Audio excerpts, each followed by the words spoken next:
Bener nggak dia bisa langsung ngubah file audio jadi MIDI. Ini langsung kita seret ke bawah.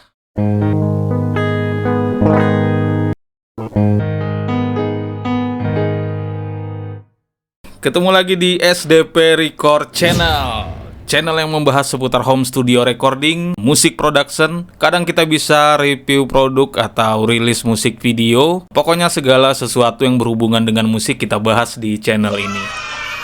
Oke, dan pada kesempatan hari ini kita mau coba membahas yang lagi booming banget beberapa hari ini, yaitu Presonus Studio One yang sekarang mengganti namanya menjadi Fender Studio. Ini rame banget beberapa hari ini karena kemarin baru aja rilis versi terbaru dari Presonus Studio One. Yang sebelumnya Presonus Studio One 7, sekarang dia upgrade ke versi 8, tapi dia mengganti namanya menjadi Fender Studio Pro. Banyak banget pro dan kontranya mengenai nama ini. Kenapa sekarang jadi Fender Studio Pro 8? Kalau kita baca-baca beritanya, Presonus menjual brandnya kepada Fender. Jadi semua brand yang kemarin namanya Presonus sekarang diubah menjadi Fender. Contohnya salah satu yang baru aja rilis beberapa hari yang lalu, Fender Studio Pro 8. Yang mana kita tahu sebelumnya ini namanya adalah Presonus Studio One. Dan kita lihat juga beberapa hari yang lalu itu audio interface Presonus udah mengganti namanya menjadi Fender. Contohnya kayak gini. Dan kedepannya kita nggak tahu seperti apa perkembangannya karena banyak banget hardware mereka kayak mikrofon, preamp, konsol mereka pasti nanti akan berubah menjadi Fender semuanya. Tapi kita nggak tahu kedepannya. Begitu juga dengan DAW ini, apakah kedepannya akan menjadi lebih baik atau justru sebaliknya? Karena banyak produser-produser yang di luar mengkhawatirkan kenapa sih harus Fender. Yang mana kita tahu Fender ini kan lebih cenderung ke gitar dan beberapa hardware keperluan untuk gitar itu sendiri, seperti ampli dan yang lain. Nice. Yang ditakutkan beberapa produser di luar itu karena banyak produk-produk Fender sebelumnya itu yang udah nggak mereka produksi lagi sekarang. Itulah yang dikhawatirkan kepada Presonus Studio One ini yang sekarang menjadi Fender Studio Pro ini. Oke, sekarang kita coba masuk ke DAW-nya. Kita nggak lagi pakai nama Presonus di sini, Presonus Studio One, karena sekarang udah jadi Fender Studio Pro. Kita masuk, ini dia interface depannya. Tempat kita mengerjakan project masih seperti ini. Di sini saya lihat jadi lebih rapi. Nih kalian bisa lihat di sudut-sudut ini, bagian sini sekarang ada sedikit ya lengkungan gitulah. Nggak bener patah kayak kemarin. Yang sebelumnya kayak gini. Nah sekarang jadi kayak gini, kalian bisa lihat nih semuanya. Kemudian di sini ada yang baru. Ini dia overview. Ini fungsinya sebagai, jadi kita bisa zoom lewat sini, zoom in atau geser-geser tracknya di sini. Sebelumnya ini nggak ada. Di sebelah sini masih sama. Oke, kemudian kita ke bagian bawah. Bagian bawah ada sedikit perubahan di area temponya juga. Kemudian di bagian sini overview yang bawah ini konsol jadi kayak gini. Yang sebelumnya di sini tertulis mix, sekarang dia cuma kayak gini aja tampilannya. Oke, kita coba buat track dulu. Kita bikin 4 track mungkin. Oke, ini kita udah bikin beberapa track. Konsolnya masih sama seperti ini, nggak ada perbedaan yang signifikan di konsol. Cuma sekarang kita dapat menu di bawah sini untuk menampilkan konsol. Ini dia. Kalau sebelumnya kan di sini tulisannya cuma mix gitu aja kan. Kemudian ada satu lagi yang baru di sini. Ini dia. Nah, jadi sekarang ada tampilan baru di sini. Jadi misalkan kita di channel 1. Kita klik 2 kali di sini dia akan muncul seperti ini. Klik lagi sekali dia akan berubah menjadi konsol gitu. Jadi semua VST yang kita gunakan di sini akan muncul di sini nantinya. Contohnya kayak gini. Nah, dia muncul di sini. Kita tambah lagi. Nah, misal kita tambah Pro Q. Dia akan muncul nah di sini. Tapi tampilannya seperti ini. Dia nggak muncul seperti ini. Nah, kalau kita muncul ini, klik aja 2 kali di sini, dia akan muncul. Tuh, tapi tampilannya jadinya seperti ini. Kecuali kalau kalian pakai VST bawaan dari vendornya, contohnya kayak gini, kita pakai Pro Q-nya. Nah, dia akan tampil di sini. Kalau kalian pakai VST pihak ketiga, nah, dia tampilannya cuma seperti ini. Oke, itu dia yang baru. Kemudian Untuk edit track yang biasa kita kerjain di bawah sini kan biasanya di sini edit tulisannya di sebelumnya. Sekarang dia jadi kayak gini, cuma gambar pensil gitu aja. Dan nah, kalau biasanya sebelumnya kalau kita bikin track baru itu warna track defaultnya itu kalau nggak salah warna biru. Sekarang dia jadi warna merah. Terus di bagian sini kita gedein dulu, kasih normal. Nah, di bagian sini udah ada panning. Ini dia. Nah, udah ada panning di sini. Ini panning nih. Yang ini. Ini panning. R L. Oke. Kalau sebelumnya kan di sini cuma ada yang ini doang nih. Nah, sekarang udah ada panning juga di sini. Cukup membantu.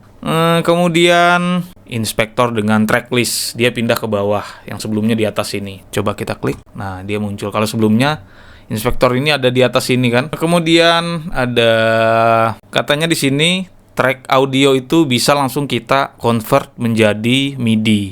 Entah itu drum atau itu note. Nah, sekarang kita tes aja. Kita ambil gitar dulu. Kita akan langsung cobain. Kita bikin yang simple-simple aja lah. Kita bikin dulu.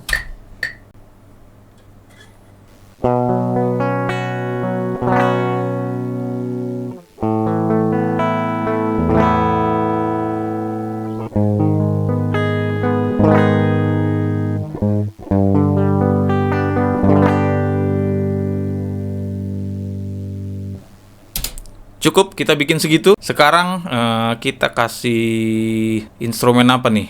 Kita kasih piano aja. Kita pakai SZK dari Toontrack. Kita cuma buat ngetes aja nih. Bener nggak dia bisa langsung ngubah file audio jadi MIDI dengan notenya. Kita tutup dulu konsolnya. Ini langsung kita seret ke bawah. Ada pilihan extract note atau extract drum. Tentu aja extract note. Kita tunggu prosesnya. Dia ngebaca. Oke, udah jadi nih. Nah, sekarang coba kita solo. Kita dengar notnya apakah sama kayak gitar yang kita rekam di atas. Coba kita dengar.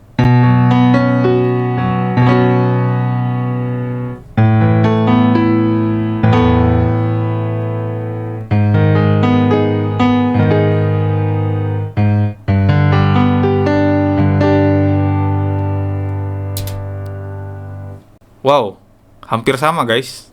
Coba kalian dengar ini gitarnya.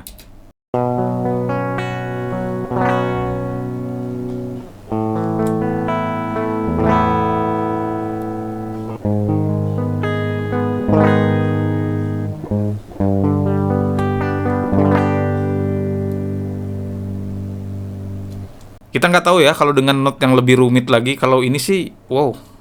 Coba kita gabungin keduanya.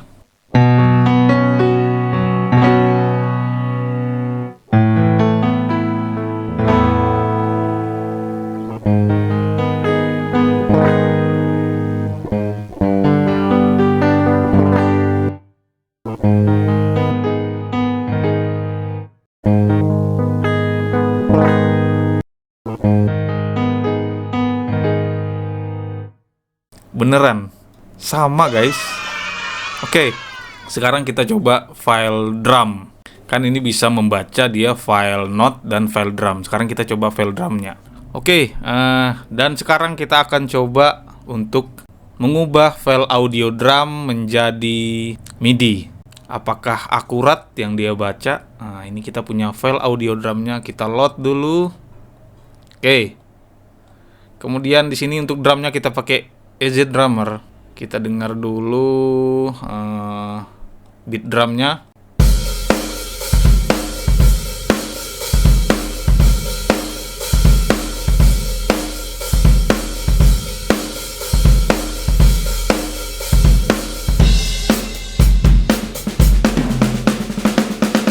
Oke, itu dia beatnya. Nah, sekarang kita coba untuk mengubah file audio ini menjadi file MIDI.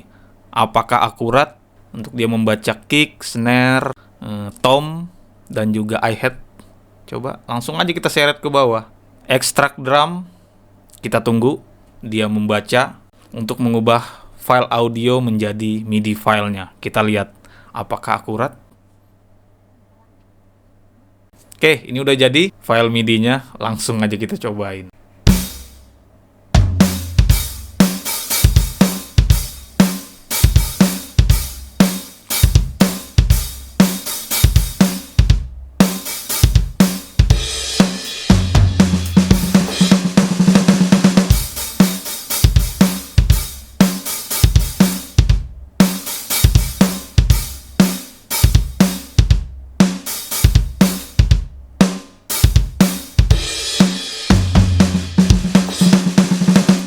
Sebetulnya lumayan sih, lumayan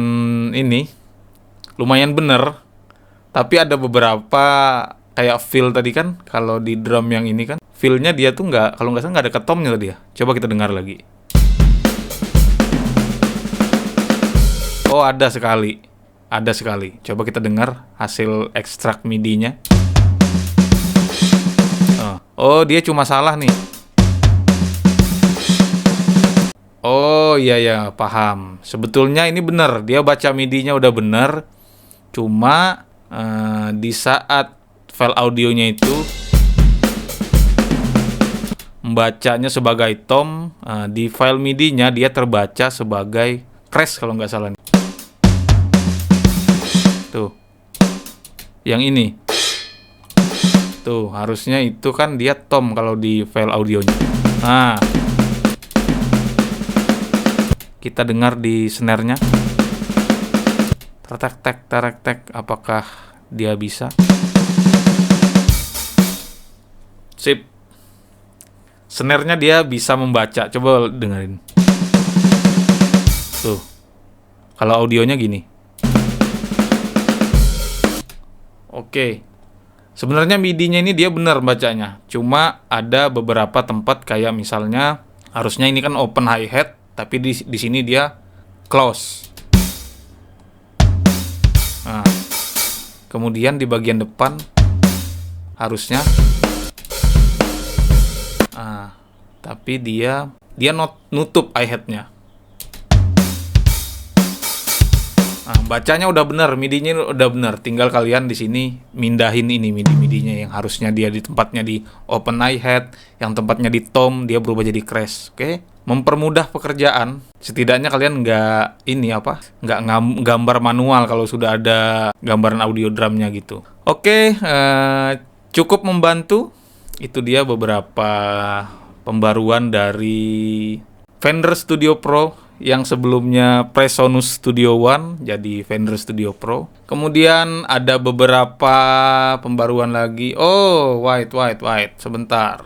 Di sini ada nih, kalian lihat ini lambang kayak bintang. Jadi di sini kita udah punya track gitar yang tadi kita hapus dulu file piano ini. Nah, jadi kita udah punya track gitar di sini. Ini belum diproses. Anggap aja ini mau kita mixing. Kita masukin misalnya, ini salah satu sekalian aja nih. Ini salah satu VST terbaru dari Fender Studio Pro. Ini merupakan VST ampli yang mereka punya. Di sini kalian bisa pilih Uber Metal, banyak lah segala. Blues Junior. Kita coba satu Blues Junior. Sekalian kita nyobain fitur Fresh atau Render Audio Track ini tadi. Audionya jadi kayak gini. Oke, ciri khasnya Fender banget lah. Kita tambah lagi EQ, kita mau ngekat di frekuensi low-nya, kita potong sampai ke ya 70-an lah, ya kurang lebih segitu. Sama di height-nya kita potong di 25-an lah. 25-an. Oke, seginilah. Anggap aja. Sama kita buang dikit di tengahnya. Area-area vokal. Oke. Kalau udah begini, kita klik di area tracknya, kemudian kita press to render audio, klik. Oke. Otomatis dia akan merender semua file yang tadi kalian proses di sini. Nah, ini cukup membantu meringankan kinerja PC kalian. Jadi processing yang tadi kita lakuin di sini, dia langsung terrender ke sini. Jadi kinerja PC kalian bisa jadi lebih ringan. Oke, coba kita dengar. Ini dia.